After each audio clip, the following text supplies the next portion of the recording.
Morning बच्चों, आज हम अपने विज्ञान का प्रथम अध्याय रासायनिक अभिक्रिया और समीकरण का तीसरा पार्ट शुरू करेंगे। आज हम अपनी इस वीडियो में वियोजन अभिक्रिया के बारे में समझेंगे।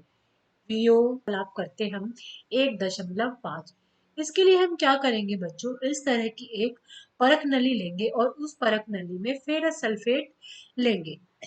फेरस सल्फेट के जो फेरस सल्फेट के जो क्रिस्टल होंगे उनके रंग पे आपको ध्यान देना है और उनके रंग को आपको लिखना है कि फेरस सल्फेट का जो क्रिस्टल होता है, फेरस सल्फेट के जो क्रिस्टल होते हैं वो किस रंग के होते हैं।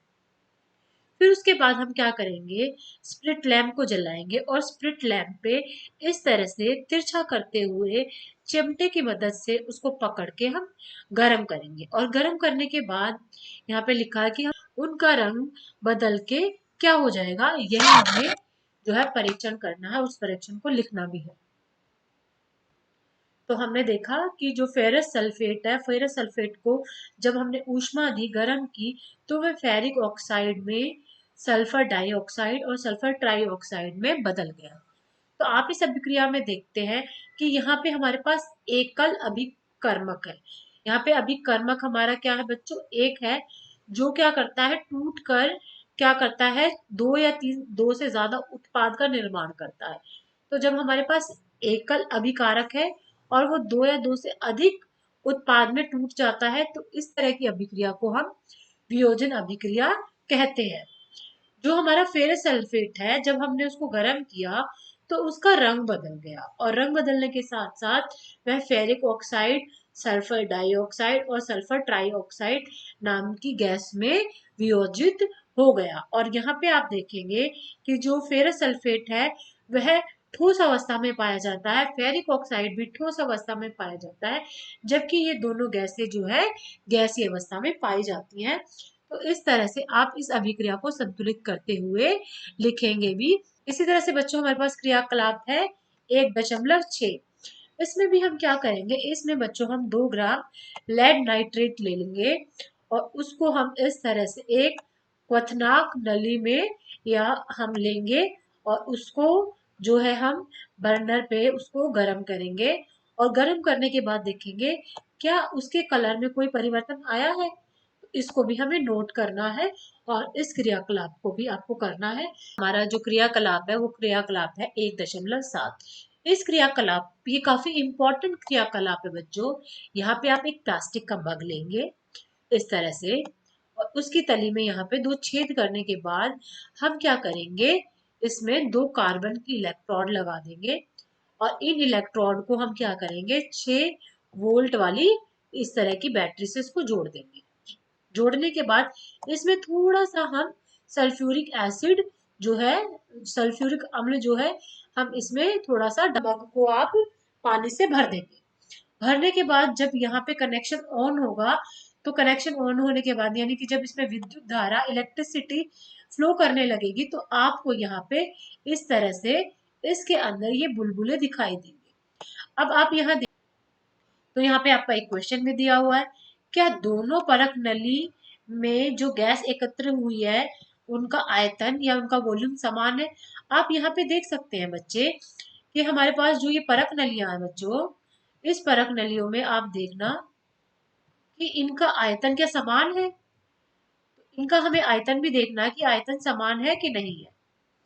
इसके लिए हम देखते हैं, इसको समझते हैं, इस क्रियाकलाप को।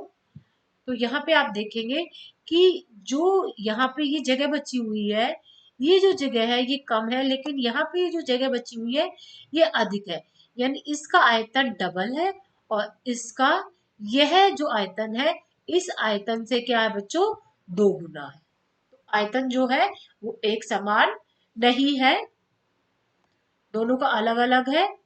और एक दोनों परख नली के पास हम किसको लेके आएंगे, हम एक जलती हुई मोमबत्ती को लेके आएंगे और हम ये परीक्षण करेंगे कि किसमें कौन सी गैस है। तो बच्चों इसमें जो है ऑक्सीजन गैस होगी और इसमें क्या होगी, हाइड्रोजन गैस होगी। क्योंकि हमारे पास बच्चों क्या था, हमारे पास था बच्चों मग में क्या था, हमारे पास था जल। ठीक है, तो हमने जल में क्या प्रभावित की, इलेक्ट्रिसिटी प्रभावित की। तो इलेक्ट्रिसिटी प्रवाहित करने की वजह से जो हमारा जल है वो किस में बदल गया बच्चों? वो बदल गया हमारा हाइड्रोजन गैस में। और दूसरी कौन सी गैस हो गई बच्चों? ऑक्सीजन गैस में। ठीक है, अब इस समीकरण में आप देखोगे कि हमारी दूसरी गैस क्या होगी? ऑक्सीजन गैस होगी। अब इस अभिक्रिया को आप संतुलित करो। यहाँ पे हमारे क्या है बच्चों? हाइड्रोजन के 2 परमाणु है और यहाँ पे भी हमारे पास क्या है? 2 परमाणु है। लेकिन यहाँ पे हमारे पास ऑक्सीजन का 1 है परमाणु और यहाँ पे ऑक्सीजन के 2 परमाणु है। तो हम क्या करेंगे? इसके सामने यहाँ पे हम क्या लगा देंगे बच्चों? इसके सामने हम यहाँ पे हाफ जो है आधा हम लगा देंगे। तो आधे से जब हम किसको गुणा करेंगे बच्चों? 2 को गुणा करेंगे तो हमारे पास क्या आ जाएगा? 1। यानी दोनों तरफ हमारे कितने हो गए अणु? हमारे पास दोनों तरफ अणु हो गए ऑक्सीजन के बच्चों, 1 अणु हमारे पास हो गया। तो ये अभिक्रिया बैलेंस हो गई। अब हम देखेंगे कि हमारे पास हाइड्रोजन के 2 अणु है और ऑक्सीजन का 1 अणु है। ठीक है, इसलिए यहाँ पे जो हाइड्रोजन गैस एकत्रित हुई है वो क्या है बच्चों? डबल है। लेकिन वहीं पे जो ऑक्सीजन गैस इकट्ठी हुई है वो क्या है? कम है।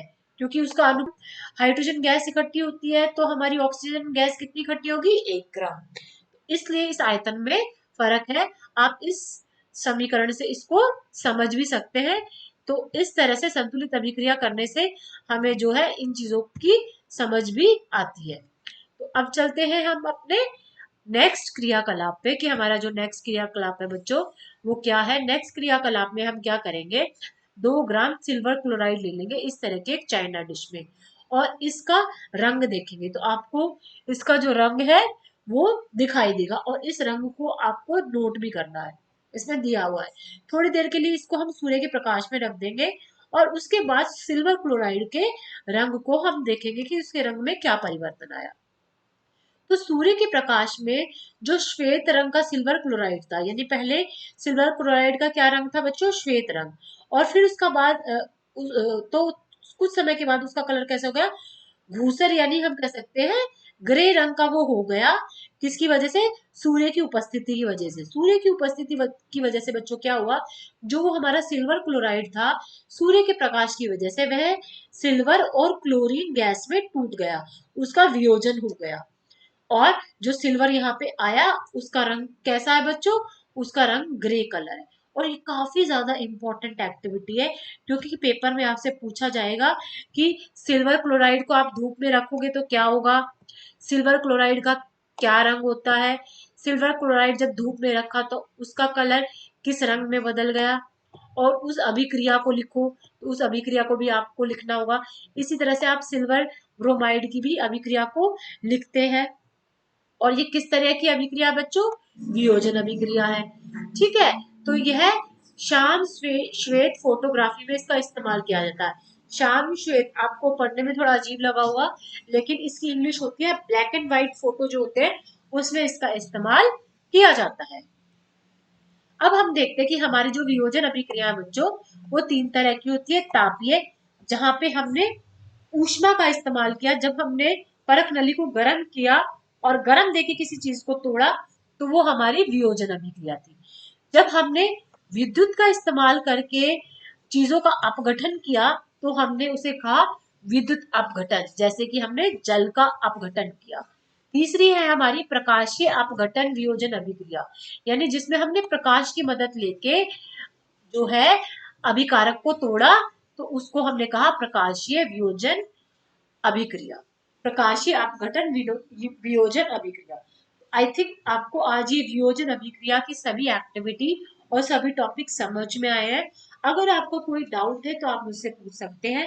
यह खंड देखने के लिए, ये चैप्टर देखने के लिए आपका धन्यवाद।